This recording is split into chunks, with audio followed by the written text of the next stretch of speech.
नमस्ते बच्चों, स्वागत है आप लोगों का हमारे YouTube चैनल में। तो आज के इस वीडियो में हम लोग अध्ययन करने वाले हैं हिंदी का पार्ट 6, जिसका नाम क्या है, पृथ्वी से अग्नि तक। पृथ्वी और अग्नि ये मिसाइलों के नाम हैं, ठीक है। तो पृथ्वी से लेकर के अग्नि तक के सफ़र के बारे में यहाँ पर लेखक जी ने बताया है। इस पार्ट के लेखक कौन है, तो डॉक्टर APJ अब्दुल कलाम जी। इस पार्ट में दिया क्या है, तो उनकी आत्मकथा का कुछ अंश यानी कुछ पार्ट यहाँ पे दिया गया है, जिसको अभी हम लोग पढ़ने वाले हैं, ठीक है। तो सबसे पहले डॉक्टर APJ अब्दुल कलाम जी के बारे में हम जान लेते हैं। तो इनका जन्म हुआ था 15 अक्टूबर 1931 रामेश्वरम तमिलनाडु में, और इनकी मृत्यु हुई थी 27 जुलाई 2015 में, यानी बहुत ये जल्द की ही बात है, आज से लगभग 6 साल पहले, बराबर। इनकी रचनाएं देख लेते हैं। तो अग्नि की उड़ान, फिर छुआ आसमान, ये सभी इनकी रचनाएं हैं। और इनका परिचय देख लेते हैं। तो डॉक्टर अब्दुल कलाम जी ने राष्ट्रपति पद को विभूषित किया है, यानी कि ये राष्ट्रपति भी रह चुके हैं हमारे देश के। और अनमोल योगदान के लिए आपको भारत रत्न सम्मान प्राप्त हुआ है, और इनको भारत रत्न सम्मान भी प्राप्त हुआ है, ठीक है। तो यहाँ पे चलिए अभी हम इस पार्ट को पढ़ना शुरू करते हैं। आपको बहुत अच्छा लगेगा सुन करके, आपको बहुत मतलब इंटरेस्ट आएगा। यहाँ पे मिसाइलों के बारे में बताया गया है कि इन्होंने कैसे, जो अग्नि थी ना, इसको ये लोग लॉन्च करने की कोशिश तो कर रहे थे, लेकिन क्या होता था कि लास्ट मिनट में कुछ ना कुछ गड़बड़ हो जाती थी। इसकी वजह से ये मिसाइल लॉन्च नहीं हो पाती थी, लेकिन ये लोगों ने अपना प्रयास जारी रखा और अंततः इस मिसाइल को उन्होंने लॉन्च कर ही लिया, ठीक है। तो चलो शुरू करते हैं। तो सबसे पहला पैराग्राफ हम देखेंगे, क्या दिया इसमें, बालासोर में अंतरिम परीक्षण का काम पूरा होने में अब भी कम से कम 1 साल की देर थी। अंतरिम मतलब क्या होता है बच्चों, बीच का, ठीक है। तो बालासोर मतलब क्या होता है, बालासोर एक जगह का नाम है, इसका मतलब कुछ होता नहीं है, ठीक है। तो बालासोर में अंतरिम परीक्षण का काम पूरा होने में, यानी जो परीक्षण होने वाला था उसका काम पूरा होने में अब भी कम से कम 1 साल की देर थी। मतलब कम से कम यहाँ पे बताया जा रहा है कि 1 साल की देर थी। हमने पृथ्वी के प्रक्षेपण के लिए श्रीहरिकोटा अंतरिक्ष केंद्र में विशेष सुविधाएं स्थापित की। और फिर इन्होंने क्या किया, जो पृथ्वी मिसाइल था उसके प्रक्षेपण यानी उसकी लॉन्चिंग के लिए इन्होंने क्या किया, श्रीहरिकोटा जो अंतरिक्ष केंद्र था, श्रीहरिकोटा ये भी एक जगह का नाम है, ठीक है। तो वहाँ पे उन्होंने पूरी जो सुविधाएं चाहिए होती है वो इन्होंने स्थापित की। इनमें से एक लॉन्च पैड, अभी कौन कौन सी सुविधाएं इन्होंने स्थापित की, तो लॉन्च पैड जिससे लॉन्चिंग की जाती है रॉकेट की, ठीक है। फिर ब्लॉक हाउस, उसके बाद नियंत्रण उपकरण यानी कंट्रोल करने के लिए उसको जो भी उपकरण चाहिए, यंत्र चाहिए वो, फिर चलित दूरमिति केंद्र शामिल थे। चलित दूरमिति केंद्र मतलब क्या, कम्युनिकेशन के लिए कुछ ना कुछ तो साधन होना चाहिए ना, तो वो चलित दूरमिति इसका नाम है, ठीक है। तो ये सभी शामिल थे, इन्होंने ये सारी चीज़ें वहाँ पर श्रीहरिकोटा में स्थापित की थी। समझ आया आप लोग को फर्स्ट पैराग्राफ। अभी दूसरे पैराग्राफ में देखते हैं। पृथ्वी उपग्रह को 25 फरवरी 1988 को सुबह 11:23 पर छोड़ा गया। और जो पृथ्वी उपग्रह था इसको 25 फरवरी 1988 को, यानी 25 फरवरी 1988 को क्या किया गया, 25 फरवरी 1988 मतलब क्या होता है बच्चों, 1988 को, ठीक है, सुबह 11:23 पर इसको छोड़ा गया, मतलब उसको लॉन्च कर दिया गया। यह देश के रॉकेट विज्ञान के इतिहास में एक युगांतरकारी घटना थी। यानी ये जो हमारा रॉकेट विज्ञान था ना हमारे देश का, ठीक है, इसमें ये कि युगांतरकारी घटना थी, मतलब ये घटना इतिहास के पन्नों में दर्ज हो गई, तभी तो आज हम इसके बारे में पढ़ रहे हैं, है ना। निर्देशित मिसाइलों के क्षेत्र में एक आत्मनिर्भर देश के रूप में उद्भव ने संसार के सभी विकसित देशों को विचलित कर दिया। यानी जब इसकी लॉन्चिंग हुई ना, तो जो भी विकसित देश थे जिनके पास पहले से ये मिसाइलें थी, ठीक है, वे सभी थोड़ी देर के लिए डगमगा गए कि भारत के पास भी ये ताकत आ चुकी है, ठीक है। फिर सामर्थ्यशील नागरिक अंतरिक्ष उद्योग और व्यवहार्य मिसाइल आधारित सुरक्षा प्रणालियों ने भारत को चुनिंदा राष्ट्रों के समूह में पहुंचा दिया। यानी इन लोगों ने इतना परिश्रम किया, इतनी मेहनत की, जिससे क्या हुआ, देखो ये जो हमारी पृथ्वी मिसाइल थी, क्या इसको छोड़ना इतना आसान था, नहीं। इसके लिए उन्होंने बहुत सारी मेहनत की, जो हमारे वैज्ञानिक थे उन्होंने बहुत प्रयास किए, बहुत परिश्रम किया, तब जाके ये सब संभव हो पाया, है ना। तो ये सब इन्हीं के कारण हुआ। जिसके वजह से जो हमारा भारत देश है वो विकसित देशों की श्रेणी में पहुंच गया। मतलब जो विकसित देश थे उनमें हमारा देश भी शामिल हो गया। ठीक है, यहाँ पे ये सब बातें कौन बोल रहे हैं? तो डॉक्टर APJ अब्दुल कलाम जी बोल रहे हैं। अभी आगे देखिएगा, अभी यहाँ पे जो लेखक जी हैं उनके मन में एक सवाल आता है। क्या सवाल आता है कि लेकिन क्या एक पृथ्वी ही पर्याप्त होगा? मतलब इनके मन में एक सवाल आ रहा है कि हमने पृथ्वी को लॉन्च कर दिया, हम विकसित देशों की श्रेणी में भी आ गए, हमारा नाम भी हो गया, लेकिन क्या हम यहीं पे रुक जाएं? जैसे हमको कोई सफलता मिल जाती है तो क्या हमको वहीं पे रुक जाना चाहिए? हम पहले सोचते हैं ना, हमको ये मिल जाए, हमको ये मिल जाए, ठीक है, तो वो चीज़ हमको मिल गई तो क्या हमको वहीं पे स्टॉप कर देना चाहिए, रुक जाना चाहिए, या फिर आगे बढ़ना चाहिए? है ना, ऐसा ही इनके मन में भी सवाल आ रहा है कि क्या बस पृथ्वी ही पर्याप्त होगा? यानी हमको आगे और भी तो मिसाइलों की लॉन्चिंग करनी चाहिए ना। क्या 4-5 मिसाइल प्रणालियों का स्वदेशी विकास हमें पर्याप्त रूप से ताकतवर बना पाएगा? फिर ये सोच रहे हैं कि अगर हमारे पास 4-5 ऐसे मिसाइलें हो तो क्या हम ये हमारा जो देश है वो ताकतवर बन पाएगा? ठीक है, उसी समय अग्नि को, और उसी समय क्या किया गया? अग्नि, ठीक है, अग्नि जो कि एक मिसाइल का नाम है, तो उसी समय अग्नि को एक टेक्नोलॉजी प्रदर्शन परियोजना के रूप में विकसित किया जा रहा था। मतलब अग्नि की तैयारियां चल रही थी। देश के भीतर उपलब्ध समस्त संसाधनों को दांव पर लगाकर यही एक उत्तर था। मतलब देश में जो भी उपलब्ध संसाधन थे उन सभी का उपयोग कर लिया जाए और इसकी हेल्प से ये अग्नि को विकसित किया जाए, उसको लॉन्च किया जाए, यही एक उत्तर था। मतलब सारी संसाधनों को आप यूज कर लो और आपको उत्तर क्या मिलता? अग्नि। अग्नि टीम में 500 से अधिक वैज्ञानिक थे। ठीक है, अग्नि टीम में कितने वैज्ञानिक थे? तो 500 से भी ज़्यादा अधिक, मतलब उनसे भी ज़्यादा वैज्ञानिक थे। ठीक है, और इन विशाल प्रक्षेपणों में अनेक संगठनों का नेटवर्क बनाया गया था। चलो अभी आगे देखते हैं। आप एकदम ध्यान से इसको समझते रहिएगा, आपको अच्छा लगेगा। ठीक है, आप बस अगर देखो, अगर आप नहीं समझोगे, आप बस ऐसे ही आपका दिमाग कहीं और रहेगा, फिर आप इसको पढ़ोगे तो फिर आपको समझ नहीं आएगा। इसीलिए आप कुछ भी पढ़ते हो ना तो आप समझने की कोशिश क्या करो। मतलब आपका दिमाग ना, देखो हमारे साथ भी, मतलब मेरे साथ भी कभी कभी ऐसा ही होता था। मैं भी आप लोग के जैसा क्लास में बैठ करके पढ़ाई किया करती थी। ठीक है, तो जब मेरा दिमाग, मैं खुद की बात कर रही हूँ, आप लोगों की बात क्या करूँ, क्योंकि हम कुछ भी कहते हैं ना तो अपने एक्सपीरियंस से कहते हैं, है ना, वो हमारे अनुभव होते हैं। जो मेरे अनुभव होते हैं वही मैं आप लोगों को बताती हूँ। मतलब मैंने वो महसूस किया, फिर मैं आप लोगों को बता रही हूँ। जब मेरे टीचर पढ़ाते रहते थे, ठीक है, और मेरा ध्यान कहीं और रहता था। मतलब मैंने तो सोच लिया, समझिए कोई सम आया ना, कोई सवाल आया ना, तो मैं तो सोच लेती थी अरे बाप रे ये इतना भारी सम है, मुझे नहीं आएगा।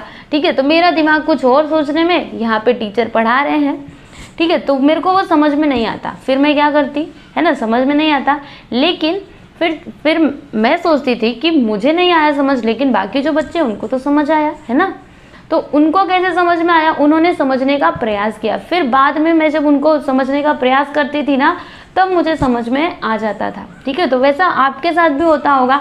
अगर आपका दिमाग कहीं और रहेगा तो आपको कोई कितना भी पढ़ा ले, आप नहीं समझ सकते हो।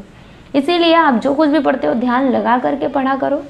ठीक है, ऐसा नहीं कि टीचर पढ़ा रही है, आप कहीं और, आपका ध्यान कहीं और है, फिर तो आपको कुछ भी समझ में नहीं आने वाला। मतलब पूरा मिला जुला के आप ये समझिए कि आप लोगों को जो भी पढ़ना है एकदम ध्यान से पढ़ना है। भले ही आप 1 घंटा ही पढ़ो, लेकिन अच्छे से पढ़ो, क्योंकि जब आपका मन उधर रहेगा तभी आपको समझ आएगा। मन कहीं और तो दिन भर बुक के सामने बैठे रहोगे ना, फिर भी कुछ भी नहीं होने वाला।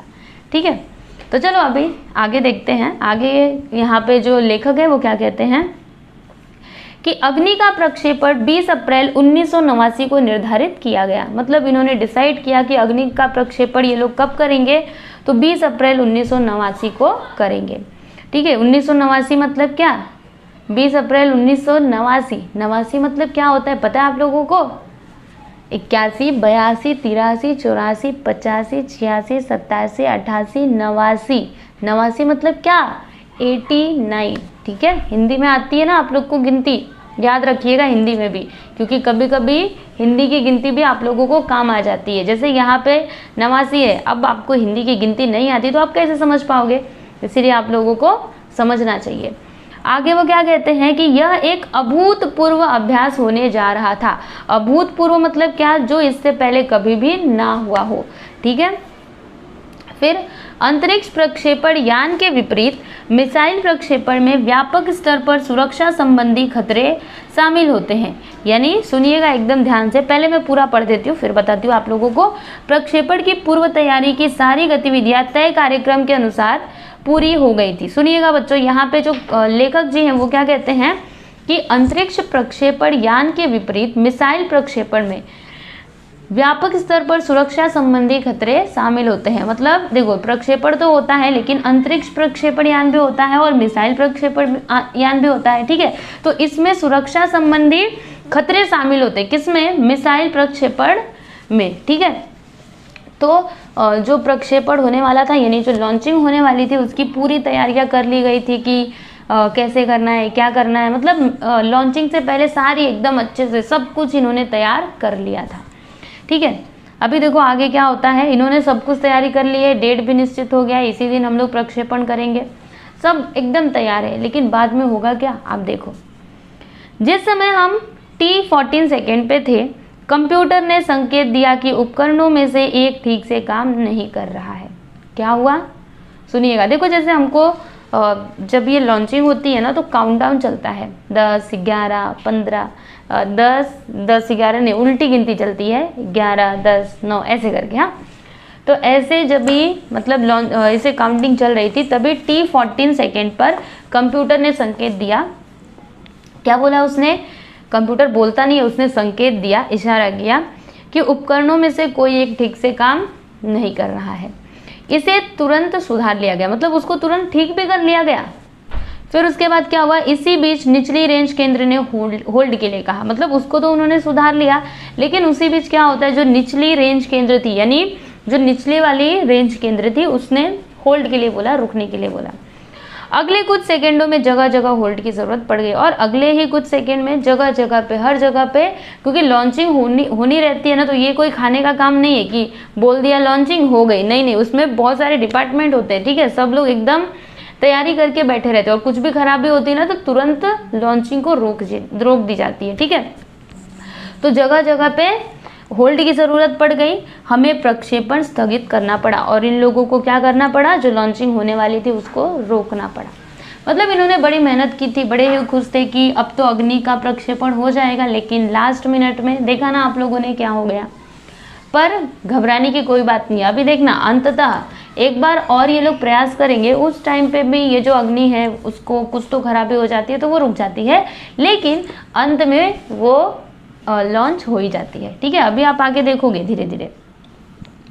तो अभी डॉक्टर APJ अब्दुल कलाम जी क्या कहते हैं कि मैं अपनी टीम के सदस्यों से मिलने गया, यानी जो इनके टीम में थे उस टीम में थे, तो ये जो अब्दुल कलाम जी थे वो जो टीम के सदस्य थे ना उनसे मिलने गए। क्यों मिलने गए? क्योंकि ये लोग ना बड़े ही निराश हो चुके थे। क्योंकि अगर आप कोई भी मेहनत करके काम करते हो और जब वो सफल नहीं होता है तो आपको बड़ा दुख होता है, आप एकदम अंदर से टूट जाते हो। और इन्होंने पूरी जी जान लगा दी थी, पूरा जो हमारे देश के संसाधन थे उनका उपयोग किया था, तो किसी को भी दुख तो होगा ना, तो इसीलिए वो उनसे मिलने के लिए गए, जो सदमे और शोक की हालत में, जो एकदम सदमे में थे। मतलब इतनी मेहनत की लेकिन फिर भी नतीजा कुछ भी नहीं निकला।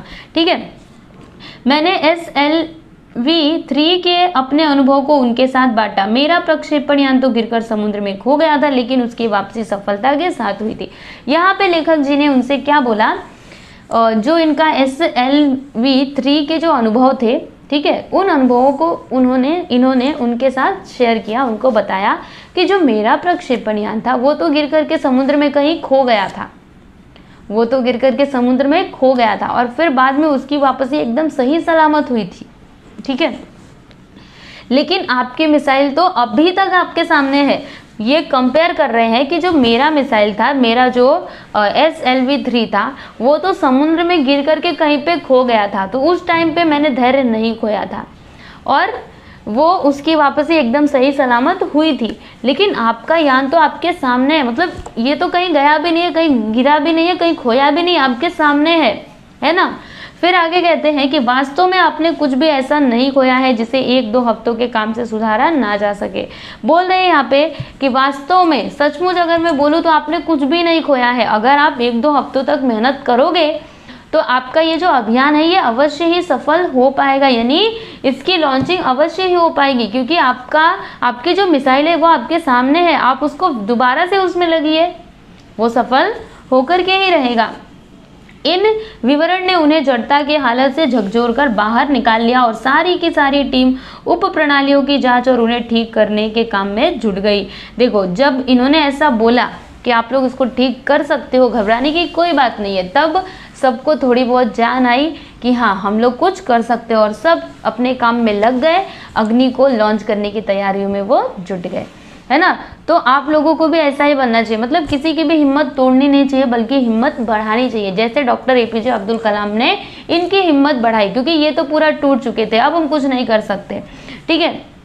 लेकिन फिर भी इन्होंने इनकी हिम्मत बढ़ाई कि आप लोगों को हार बिल्कुल भी नहीं मानना है, आपको लगे रहना है, एक ना एक दिन आपको सफलता अवश्य ही मिलेगी, ठीक है। तो ऐसे ही आप लोगों को दूसरे का जो हिम्मत है ना उसको बढ़ाना चाहिए। चलो अभी आगे देखते हैं। आगे वो क्या कहते हैं कि अगले 10 दिन तक दिन रात चले विस्तृत विश्लेषण के बाद हमारे वैज्ञानिकों ने मिसाइल को 1 मई 1989 को प्रक्षेपण के लिए तैयार कर लिया। अब देखो, इन्होंने 10 दिन तक दिन रात खूब मेहनत की और जो हमारे वैज्ञानिक थे उन्होंने मिसाइल को तैयार कर लिया कि 1 मई 1989 को हम लोग क्या करेंगे, प्रक्षेपण इसका करेंगे, यानी इसकी लॉन्चिंग करेंगे। लेकिन स्वचालित कंप्यूटर जांच अवधि के दौरान, लेकिन फिर क्या हुआ सुनो, जब ये लोग जांच कर रहे थे, ठीक है, तो उसी टाइम पे क्या हुआ, T10 सेकेंड पर होल्ड का संकेत उसने दे दिया। किसने दिया? जो स्वचालित कंप्यूटर था, यानी जो सेल्फ ऑपरेटेड कंप्यूटर था, उसने ये संकेत दिया, उसने होल्ड करने का संकेत दिया, ठीक है, यानी रुकने का। प्रक्षेपण फिर एक बार स्थगित करना पड़ा और इन लोगों को फिर से एक बार प्रक्षेपण यानी लॉन्चिंग को स्थगित करना पड़ा, रोकना पड़ा। रॉकेट विज्ञान के क्षेत्र में इस तरह की चीज़ें बहुत आम है और अक्सर अन्य देशों में भी होती रहती हैं। तो फिर यहाँ पे जो लेखक जी है वो उनको समझा रहे हैं कि प्रक्षेपण एक ऐसा काम है जिसमें आप लोगों को, मतलब ऐसी चुनौतियाँ आती रहती हैं, तो ऐसी चुनौतियों से घबराना नहीं है कि एक बार नहीं हुआ, दूसरी बार नहीं हुआ तो अगले बार भी नहीं होगा, ऐसा आप लोग को नहीं सोचना है। अगले बार अवश्य ही हो सकता है ना। तो ऐसा ये लोग सोचते हैं, ठीक है, मतलब ऐसा जो लेखक जी हैं वो इनको बता रहे हैं। तो आगे देखिएगा, और ये इनको बता रहे हैं, साथ ही साथ में दूसरे देशों का भी उदाहरण दे रहे हैं कि ऐसा बस हमारे साथ ही नहीं हो रहा है, दूसरे देशों में भी ऐसा होता है, इसलिए आप लोगों को घबराने की ज़रूरत बिल्कुल भी नहीं है। फिर आगे कहते हैं कि मैंने DRDL RCI परिवार के 2000 से भी अधिक सदस्यों को संबोधित किया। फिर इन्होंने ना DRDL RCI परिवार के 2000 से भी अधिक जो सदस्य थे, जो मेंबर्स थे, उनको इन्होंने संबोधित किया, यानी कि अपना भाषण दिया।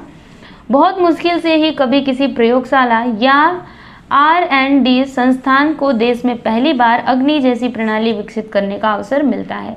और ये अपने भाषण में क्या बोल रहे थे, संबोधित करते हुए क्या कह रहे थे कि ये जो मौका आप लोगों को दिया गया है अग्नि को लॉन्च करने का, ये किसी को भी ये मौका बड़ी ही, मतलब इतना आसान नहीं होता इस मौके को पाना, यानी आप पर एक विश्वास करके, भरोसा करके आपको ये मौका दिया गया है और ये मौका ऐसे ही किसी को नहीं मिलता, ये बड़े ही भाग्य से मिलता है, ऐसा ये बोल रहे हैं, ठीक है। यह महान अवसर हमें दिया गया है, बोल रहे हैं ये कि ये महान जो अवसर है इसको लॉन्च करने का, ये हमको मिला है, तो हमको इसे गंवाना नहीं चाहिए, है ना। स्वाभाविक रूप से फिर वो क्या कहते हैं, ये मौका हमें मिला है। और अगर देखा जाए बेसिकली ऐसा होता है कि अगर हमको कोई अवसर दिया जाता है, कोई बड़ा अवसर दिया जाता है, तो उसके साथ साथ चुनौतियां भी आती हैं। देखो यहाँ पे वही दिया है कि स्वाभाविक रूप से बड़े अवसर अपने साथ बराबर की चुनौतियां लाती हैं, बराबर की वो चुनौतियां लाती हैं। हमें हिम्मत नहीं हारनी चाहिए, बता रहे हैं कि हमें हिम्मत नहीं हारनी चाहिए। देश को हमसे सफलता से कम कुछ भी पाने का अधिकार नहीं है, यानी जो हमारा देश है, ठीक है, इसके लिए हमको सफल होना ही पड़ेगा। हमारे देश का अधिकार है कि हम क्या हो, सफल हो, यानी हमसे मतलब हमारी सफलता इस देश को मिले, ठीक है, ये हमारे देश का अधिकार है। आइए सफलता को लक्ष्य बनाए। क्या बोला इन्होंने कि आइए किसको लक्ष्य बनाए, अपना एम हम किसको बनाए, सफलता को अपना लक्ष्य बनाए। अपना संबोधन लगभग खत्म कर चुका था कि मैंने इन लोगों को कहते हुए पाया, अभी ये अपना संबोधन खत्म कर चुके थे, तभी लोग कह रहे थे, क्या कह रहे थे, मैं आपसे वादा करता हूँ महीने के खत्म होने के पहले ही अग्नि का कामयाबी से प्रक्षेपण करने के बाद हम यहाँ वापस मिलेंगे। मतलब ये लोगों ने डिसाइड कर लिया, यानी इनके भाषण का इतना इन लोगों पे असर पड़ा कि इन्होंने बोला कि मैं वादा करता हूँ कि जब हम अग्नि का सफल प्रक्षेपण कर लेंगे उसके बाद ही हम सब यहाँ पे मिलेंगे एक साथ, ठीक है। और अभी अगले पैराग्राफ में क्या कहते हैं कि यह किसी आश्चर्य से कम नहीं था कि कैसे सैकड़ों कर्मचारियों ने लगातार काम करके प्रणाली की तैयारी का काम स्वीकार्यता परीक्षणों सहित केवल 10 दिन में पूरा कर डाला, लेकिन अब बाधाएं पैदा करने की बारी मौसम की थी। यानी इन लोगों ने खूब कठिन परिश्रम किया, सब लोगों को अंदर से जोश आ चुका था कि हमको काम करना है, अग्नि को इस बार सफल तो करना ही है, ठीक है। तो इन लोगों ने तो सब कुछ कर लिया, लेकिन बाधाएं तो आती है। कोई भी आप काम करने जाओगे तो कोई भी काम इतना आसान नहीं होता है, बाधाएं तो आती रहेंगी। तो इनके काम में भी बाधा आ गई, ठीक है। तो अभी बाधा पैदा करने की जो बारी थी वो किसकी थी, तो अब मौसम की बारी थी, ठीक है। एक चक्रवात का खतरा मंडरा रहा था, एक चक्रवात का खतरा मंडरा रहा था, यानी चक्रवात आने वाला था, है ना। हमको पहले से ही जानकारी मिल जाती है कि यहाँ पे चक्रवात आने वाला है, तो इन लोग को भी जानकारी मिल गई थी। सभी कार्य केंद्र उपग्रह संचार के जरिए आपस में जुड़े हुए थे। मौसम संबंधी आंकड़े रुक रुक कर आने लगे और 10 मिनट के अंतराल में उनकी बाढ़ सी आ गई। यानी जो मौसम संबंधी आंकड़े थे वो रुक रुक करके आने लगे और फिर 10 मिनट में तो ऐसा लगा जैसे उनकी बाढ़ ही आ गई है। यानी खबरें आ रही थी मौसम के बारे में कि यहाँ पे चक्रवात आने वाला है, वहाँ पे आने वाला है, ठीक है। लेकिन इन्होंने लॉन्चिंग तो डिसाइड कर ली थी, हमको तो ये करना है तो करना है, ठीक है। फिर अंततः प्रक्षेपण 22 मई 1989 के रोज निर्धारित किया गया और फिर अंततः इन्होंने ये डिसाइड किया कि क्या करेंगे ये लोग, 22 मई 1989 को प्रक्षेपण करेंगे अग्नि का। यह पूर्णिमा की रात थी। यह कौन सी रात थी, तो पूर्णिमा की रात थी। ज्वार के कारण लहरें किनारों से टकराकर और अधिक शोर मचा रही थी। जो लहरें थी, ठीक है, तो वो ज्वार के कारण जो किनारा होता है ना उससे टकरा रही थी और ये और अधिक शोर मचा रही थी, बहुत हल्ला मचा रही थी। क्या हम अग्नि के प्रक्षेपण में कल सफल होंगे, यह सवाल मेरे दिमाग में सबसे ऊपर था, लेकिन हम में से कोई भी उस सुंदर रात के जादू को खंडित नहीं करना चाहता था। यानी इनके दिमाग में तो बस एक ही सवाल चल रहा था, क्या हम अग्नि का सफल प्रक्षेपण कर पाएंगे। सोच रहे थे ये लोग कि क्या हम कर पाएंगे, सबके दिमाग में तो यही सवाल था, लेकिन कोई भी कुछ बोलना नहीं चाहता था, किसी को डिस्टर्ब नहीं करना चाहता था। एक लंबी खामोशी तोड़ते हुए आखिरकार रक्षा मंत्री महोदय ने मुझसे पूछा। फिर जो सब लोग खामोश थे, सब अपने ख्यालों में गुम थे, तभी जो रक्षा मंत्री महोदय हैं वो खामोशी को चीरते हुए, यानी सब लोग खामोश हैं तो इन्होंने बोलते हुए कहा, कलाम जी से पूछते हैं, अब्दुल कलाम से, क्या कहते हैं कि कलाम, कल तुम अग्नि की कामयाबी का जश्न मनाने के लिए मुझसे क्या उपहार चाहोगे। देखो ये ना इनका जो मनोबल है उसको बढ़ाते हुए बोल रहे हैं कि कलाम, कल अग्नि का प्रक्षेपण होने वाला है, तो कल जब अग्नि का प्रक्षेपण हो जाएगा, इसकी जो कामयाबी है, वो हमारा जो अभियान है वो कामयाब हो जाएगा, तो इसके लिए तुम मुझसे क्या उपहार चाहोगे, मतलब क्या उपहार मैं तुमको दूं, ऐसा वो पूछ रहे हैं, ठीक है। तो कवि जी यानी कि लेखक जी क्या जवाब देते हैं, ये कह रहे हैं, ये हम लोगों से कह रहे हैं कि यह एक मामूली सा सवाल था, लेकिन मैं तत्काल इसका कोई भी जवाब नहीं सोच पाया। यानी ये तो सवाल बड़ा ही मामूली सा था, है ना, उपहार ही मांगना था तो मैं कुछ भी उपहार मांग सकता था, बड़ा ही आसान सा सवाल था, लेकिन उस टाइम पे मुझे कोई भी जवाब मेरे मन में आया ही नहीं। मैं क्या चाहता था, क्या था जो मेरे पास नहीं था। यहाँ पे लेखक जी बोल रहे हैं कि मैं क्या चाहता था और मतलब मुझे क्या चाहिए जो मेरे पास नहीं था, कौन सी चीज़ मुझे और खुशी दे सकती थी, इसके बारे में ये बोल रहे हैं। और तब मुझे जवाब मिल गया, और तभी इनको जवाब मिल गया कि हमें RCI में लगाने के लिए 1 लाख पौधों की ज़रूरत है। यानी उन्होंने ये डिमांड कर दी, ठीक है। अगले दिन सुबह 7:10 पर अग्नि मिसाइल प्रज्वलित हो उठी। यह एक परिपूर्ण प्रक्षेपण था। देखो यहाँ पे जो अग्नि मिसाइल है वो लॉन्च हो गई। ठीक है, सुबह 7:10 पर ये लॉन्च हो गई और यह एक परिपूर्ण यानी कि सफल प्रक्षेपण था। यानी इन्होंने जो इतना मेहनत किया था उसका परिणाम इनको मिल चुका था। सभी उड़ान मानक पूरे हुए। यह एक दुस्वप्न भरी नींद के बाद खूबसूरत सुबह में जागने जैसा था। यानी ये यहाँ पे लेखक जी बोल रहे हैं कि यह कैसा था, ये जो मेरा अनुभव था उस टाइम का कैसा था, मतलब मैं किसी बुरे सपने से एक अच्छी सी सुबह में आ गया हूँ, ऐसा मुझे प्रतीत हो रहा था, ऐसा लग रहा था। ठीक है, हम अनेक कार्य केंद्रों पर 5 साल की कड़ी मेहनत के बाद लॉन्च पैड पर आए थे। यानी पहले इन्होंने बहुत मेहनत की थी, जो कार्य केंद्र होते हैं वहाँ पर इन्होंने बड़ी मेहनत की थी, उसके बाद ये लॉन्च पैड तक आए थे। पिछले 5 हफ्तों में गड़बड़ियों की एक श्रृंखला अग्नि परीक्षा से गुजरते रहे थे, लेकिन अंततः हमने यह कर दिखा दिया। लेखक जी यहाँ पे बोल रहे हैं कि पिछले 5 हफ्तों से कुछ ना कुछ गड़बड़ी हो जा रही थी, लेकिन फिर भी इसके बावजूद भी हमने ये कर दिखाया, अग्नि मिसाइल का प्रक्षेपण किया। यह मेरे जीवन के महानतम क्षणों में से एक था। यहाँ पे लेखक जी बोल रहे हैं कि यह जो अनुभव था, ये जो क्षण था, ये जो मेरे जीवन के महानतम क्षण हैं उनमें से एक था। सिर्फ 600 सेकेंड्स की भव्य उड़ान ने हमारी सारी थकान को एक पल में धो डाला। यानी पहले हम कैसे थके से लग रहे थे, तो बस ये जो 600 सेकेंड की उड़ान थी ना, इसने हमारी जो थकान थी उसको पल भर में ही धो डाला। सालों की मेहनत का क्या शानदार नतीजा मिला। यहाँ पे लेखक जी बोल रहे हैं कि सालों तक जो हमने मेहनत की, इसका कितना अच्छा नतीजा मिला। तो ये था बच्चों पृथ्वी से लेकर के अग्नि तक का सफ़र। तो इससे आप क्या समझे कि कोई भी काम इतना आसान नहीं होता है। हर काम में आपको चुनौतियाँ तो आती ही हैं, तो क्या आपको उनसे घबराना चाहिए? नहीं, उनका डट करके सामना करना चाहिए, है ना। हमको कुछ ना कुछ, जैसे अभी मैं अपनी ही बात करूँ ना बच्चों, तो ये हिंदी के जो लेसन्स होते हैं ना, इनसे मुझे बहुत कुछ सीखने को मिलता है जब मैं आप लोगों को पढ़ाती हूँ ना। जैसे अभी ये जो पार्ट मैंने देखा, क्योंकि ऐसा नहीं है कि चुनौतियाँ सिर्फ किसी एक के ही जीवन में आती, वो सबके जीवन में आती हैं। मैं भी हो सकती हूँ, आप भी हो सकते, कोई भी हो सकता है ना। तो इस पार्ट से हमने क्या सीखा कि हमें चुनौतियों से घबराना नहीं चाहिए। अगर हम एक बार फेल होते हैं तो क्या हुआ, दूसरी बार में सफल हो सकते हैं ना। दूसरी बार में भी फेल हुए तो भी घबराने की बात नहीं है, तीसरी बार में सफल हो सकते हैं, है ना। तो आप लोगों को अपनी कोशिश जारी रखनी चाहिए। तो ये पाठ का मूल उद्देश्य क्या था, आपको इसके बारे में जानकारी दी जाए और आपको इससे एक सीख भी दी जाए कि हमें घबराना नहीं है, बल्कि मुसीबतों का सामना करना है। और अगर आपको अंतरिक्ष के बारे में और कुछ जानकारी चाहिए तो इस वेबसाइट पे आप जा सकते हो, www.isro.gov.in पे आप जा सकते हो और वहाँ से बहुत सारी इन्फॉर्मेशन कलेक्ट कर सकते हो।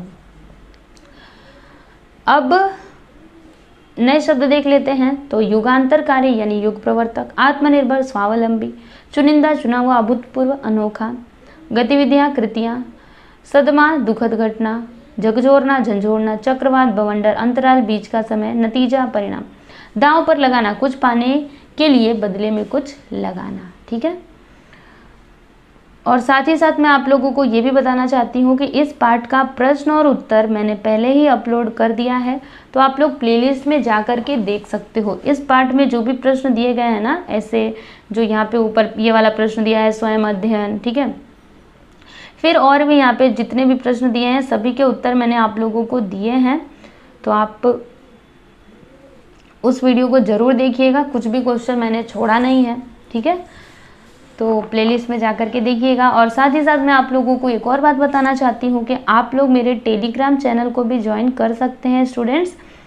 अभी आप लोग सोच रहे होंगे कि ये टेलीग्राम चैनल को ज्वाइन करने की क्या ज़रूरत है, तो मैं आप लोग को बता देती हूँ। ये जो PDFs होते हैं ना आपके हिंदी के, मराठी के, इंग्लिश के, जैसे क्वेश्चन आंसर जो मैं देती हूँ नोट्स, तो वो PDF मैं टेलीग्राम चैनल में अपलोड करती रहती हूँ। तो आप अगर टेलीग्राम में चैनल में रहोगे तो आपको PDFs मिल जाएंगे, और अगर आपको कुछ डाउट वगैरह पूछना है तो वो भी आप टेलीग्राम की हेल्प से पूछ सकते हो। और आप लोग मुझे इंस्टाग्राम पे भी फॉलो कर सकते हो और अपने सवाल पूछ सकते हो। ठीक है, तो चलिए बच्चों, अभी हम लोग नेक्स्ट वीडियो में मिलते हैं। आपका बहुत बहुत धन्यवाद।